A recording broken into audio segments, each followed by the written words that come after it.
todos nós ficamos surpresos, como eu disse, pela forma como foi tomada essa decisão, de uma forma monocrática pelo Luiz Edson Fachin, e anulando todas as condenações, aliviando a barra do Lula. Como eu disse, isso era previsto na segunda turma, mas veio de uma maneira diferente, causando uma certa perplexidade e um certo impasse para o que vem agora a seguir. Inclusive, hoje teve até uma reportagem aí do Jornal o Globo apurando os bastidores, mostrando aquilo que eu estava falando ontem, né? Que às vezes até o ouvinte pensa que a gente não sabe o que acontece a partir de determinado ponto, mas que não é isso. Num país normal, uma decisão de um ministro do Supremo Tribunal Federal, ela tem a sua consequência pré-definida de acordo com as regras do jogo. Só que as regras do jogo no Brasil, desse Supremo Tribunal Federal, com a atual composição, elas são alteradas sistematicamente.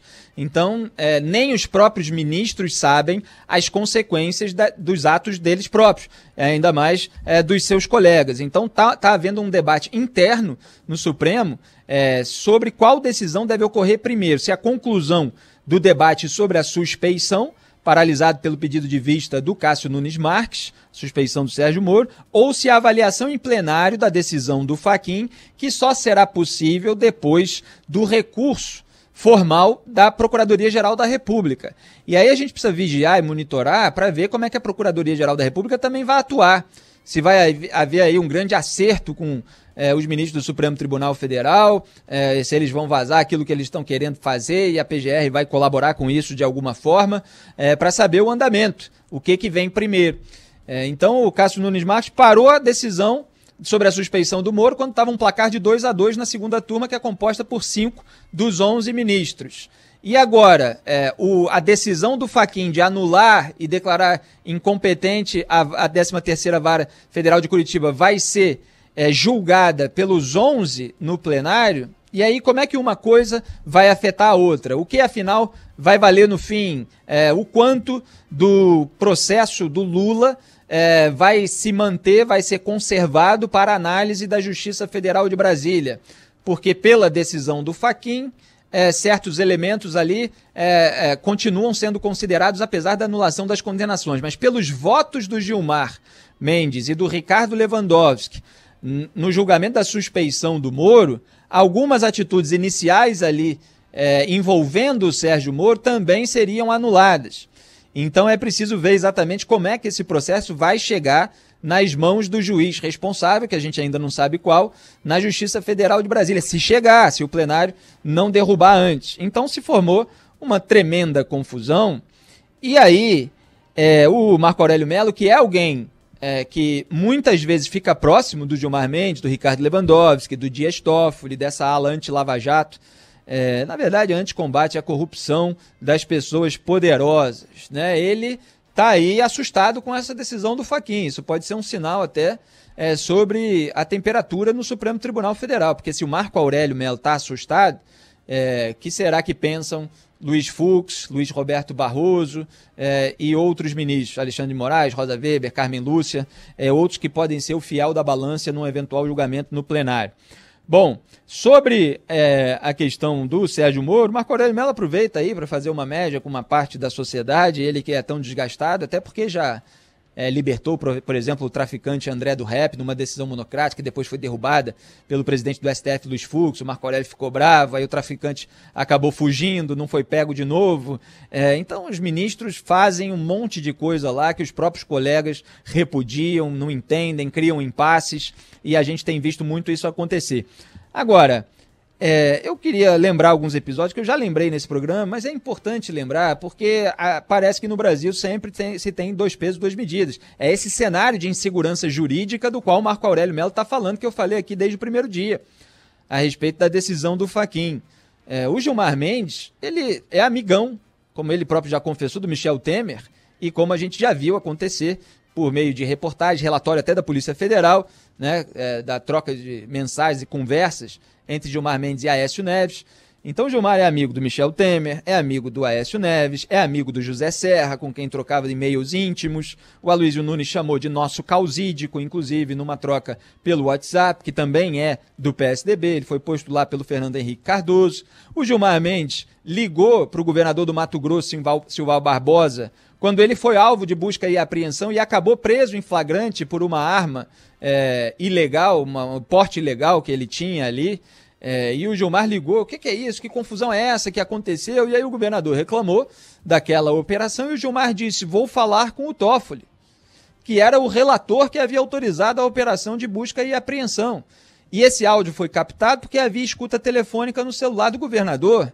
Havia escuta telefônica no celular, autorizada judicialmente, tá? Não é uma violação criminosa feita por hackers, não. Havia escuta também no celular do Aécio Neves. E aí flagrou uma conversa em que o Aécio Neves pedia ajuda do Gilmar Mendes para falar com o deputado Flecha, para tramitação de uma forma que interessava ao Aécio Neves da lei de abuso de autoridade. Aquela lei que visava colocar ali certos limites à atuação, certos limites não, essa é a maneira até que eles colocam, né? Na verdade, intimidar juízes e procuradores para blindar mais ainda os parlamentares, principalmente esses que estavam encalacrados com a justiça, que estariam até hoje se fosse uma justiça normal, né? Mas o caso do Aécio fica no Supremo Tribunal Federal e não anda. Muita gente do PT, era curioso, culpava a Lava Jato por não prender o Aécio, sendo que o caso do Aécio está no Supremo por causa do foro privilegiado. É uma confusão que fazem de narrativas militantes assombrosa. Então o Aécio Neves pedia ali um favorzinho para o Gilmar Mendes. E o Gilmar Mendes disse que ia fazer, que ia ligar lá para o Flecha, para que a tramitação fosse feita da maneira que interessava ao Aécio. Ele até falava, não, eu prefiro votar assim o texto, depois apresentar um destaque para dar uma satisfação para a bancada. Ele tinha lá todo um cálculo estratégico para que o texto passasse da maneira que lhe interessava. Então, o Gilmar Mendes tinha lá 4 inquéritos na mão do Aécio Neves. E tinha toda essa intimidade. Ele foi, inclusive, confrontado num programa Roda Viva a respeito dessa promiscuidade em termos de conversas, de intimidade, com a ala política. Ele falou, não, mas eu sempre conversei com essas pessoas, etc. E ele falou, não, nós conversamos sobre o semipresidencialismo, nós conversamos sobre a reforma política. E aí você tem que acreditar que o Gilmar Mendes está conversando lá com um monte de alvo de investigação sobre questões de interesse nacional. A população tem que acreditar. Por quê? Porque a conversa não ficou registrada. Porque não veio um hacker para violar o aparelho celular. Quem é que acredita que Gilmar Mendes fica conversando com essas pessoas sobre apenas, simplesmente, esses assuntos, sem que falem nada de interesse deles, quando na verdade já até apareceu, né, uma interferência ali em termos de trabalho legislativo por parte do ministro do Supremo, quando ele já apareceu falando que ia falar com o Toffoli a respeito de uma operação contra um governador que tinha lá um inquérito tramitando no Supremo Tribunal Federal, era alvo desse inquérito. Os advogados ficam lá transitando no Supremo Tribunal Federal. O Cacai chegou lá de bermuda, foi fotografado de bermuda, os advogados dos réus lá em Brasília.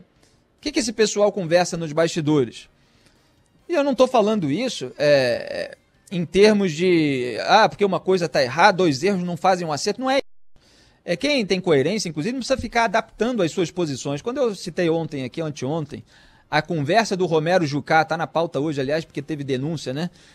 O Romero Jucá com José Sarney, com Renan Calheiros, eu falei aqui, o Rodrigo Janot pediu prisão deles por causa daquela conversa. E eu fiz uma análise, que é uma análise que você separa questões morais e questões criminais. E não havia naquela conversa um elemento criminal que fizesse por merecer, fizesse ser necessária a prisão dos envolvidos. Era uma conversa indecente, imoral. Eu tenho desprezo moral por essas pessoas. A população brasileira que acompanha o debate político ouviu, pode não votar neles nunca, mas não estava ali um crime sendo cometido. Eles falavam o acerto com o Supremo, com tudo, de propor ali limites à delação premiada e tal, que fazia parte do trabalho legislativo. E eu falava, olha, ele queria se reunir com o Teori Zavascki, e eu falava justamente que, olha, a reunião entre investigados e ministro do Supremo acontece aí o tempo todo. Não tem uma regra, não tem uma lei que vede a reunião entre partes, inclusive, a comunicação entre as partes. E isso acontece lá nos bastidores do Supremo Tribunal Federal, a gente não fica sabendo o teor da conversa. Ou acontece por telefonema, ou acontece longe dos nossos olhos. Ou as pessoas podem também ficar acreditando que quando há conversas entre essas pessoas, simplesmente estão falando do futuro do país, reforma política, semipresidencialismo. Então, houve conversas de acordo com o material não autenticado, não periciado, entre o Sérgio Moro e o Deltan Dallagnol, que estava lá com 1000 processos, como ele disse. Né? Quando você tem muitos processos, cada advogado tem 1, 2, 3, 5. Né? Quando você tem uma força-tarefa inteira que justamente desbaratou esquemas de corrupção, você tem numerosos processos, então, eventualmente, você tem mais conversas sobre as questões burocráticas. Vários juízes deram declarações mostrando como isso é normal no Brasil. Vou pegar aqui um trecho de uma reportagem da Veja, na época, sobre o relatório da PF que mostrou as conversas entre Gilmar e Aécio Neves. A PF destacou que Gilmar é relator de 4 inquéritos contra Aécio no STF e frisou que ao menos uma das ligações foi feita em um dia, no qual o ministro deu uma decisão que suspendeu um interrogatório pelo qual o investigado, Aécio, deveria parar no dia seguinte. Então, vocês imaginam, né, que foi sobre reforma política, semipresidencialismo, essa conversa, né? E aí, até estava escrito no relatório, não é possível conhecer a finalidade ou o contexto em que houve essas ligações, restando tão somente evidenciada a frequência de contato entre as autoridades em questão. Pois é, porque não houve violação criminosa de celular, ainda bem, né, que a gente não está aqui legitimando o trabalho, entre aspas, né, ilícito de hackers, ao contrário de outras pessoas que acabam fazendo isso e incentivando, porque uma decisão como essa do Supremo Tribunal Federal é isso que eu estou apontando. De uma certa forma, acaba estimulando esse tipo de atitude. Então, o que o Gilmar fez naquele ataque histérico que foi o voto dele na segunda turma, foi um festival de hipocrisia.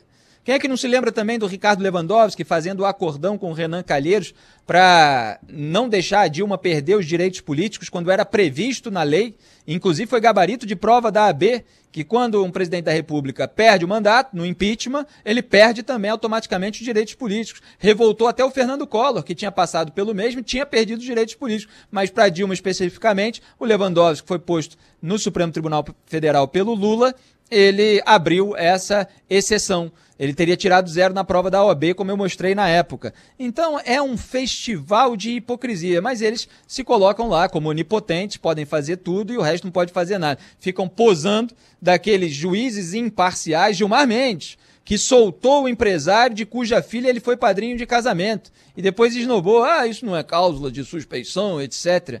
Ele está posando de imparcial contra a parcialidade dos outros.